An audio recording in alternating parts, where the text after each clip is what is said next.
Let's now bring in Carey King in Austin, Texas, a research scientist at the University of Texas and assistant director at the Energy Institute. First, I have to ask you, Carey, how are you doing amid all this there? I'm doing relatively well compared to the situation across the state. I'm lucky enough not to have power. Has not gone out at my house, so I got the thermostat down low, but I have power. Okay, great. Carey, we saw a similar problem in Texas a decade ago. There were lessons learned then. What lessons weren't learned? The lessons were learned and taken on an engineering standpoint, but they were not implemented from a policy perspective. So I think we knew the things to do. The reports, the Federal Energy Regulatory Commission produced a report and stated many of the changes that could be implemented to weatherize power plants. But ultimately, it seems those weatherization procedures were either not undertaken or not maintained well enough. And we've reached a state, even if they had been implemented fully, they might not have been weatherized to deal with the actual low temperatures and freezing conditions we've seen, which are fairly unprecedented in the last many decades. So it's colder than 2011. Texas is the Lone Star state. It's fiercely independent. As a result, it has its own energy grid separate from the western United States and eastern United States for our viewers who aren't familiar with that. Talk about some of the pros and obviously the cons of that.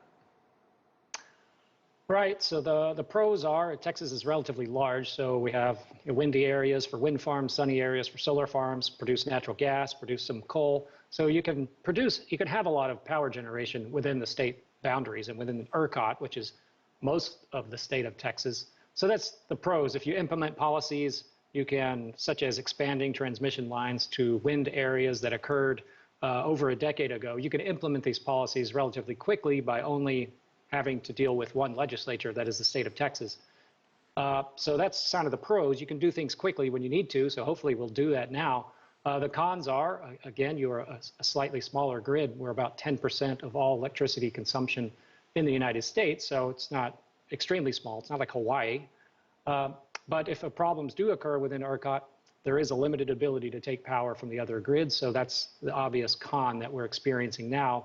The parts of Texas that are outside of ERCOT in the Panhandle and in far west Texas have not experienced the power outages, say El Paso, the city of El Paso in West Texas, and city of Amarillo in far north Texas.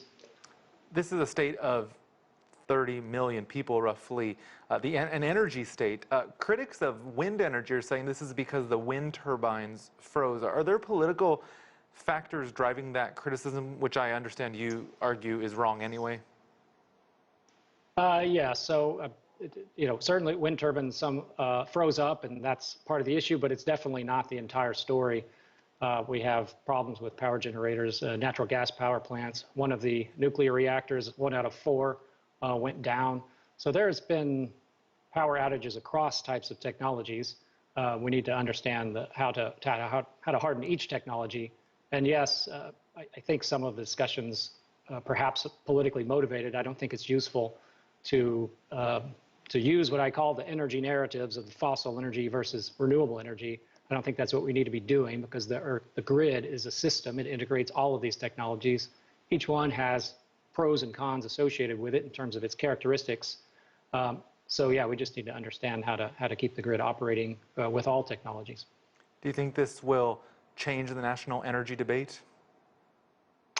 I think it'll be injected into the debate, certainly with President Biden now charging a different course in energy than President Trump, much more climate-oriented policy. So there's going to be much more emphasis on renewable energy, more wind, more solar, including battery storage technologies. So all of these types of technologies can be discussed in terms of how they can deal with the problem we're experiencing here, including more robustness within the natural gas supply and distribution system. Carey King from the University of Texas, thank you for joining us.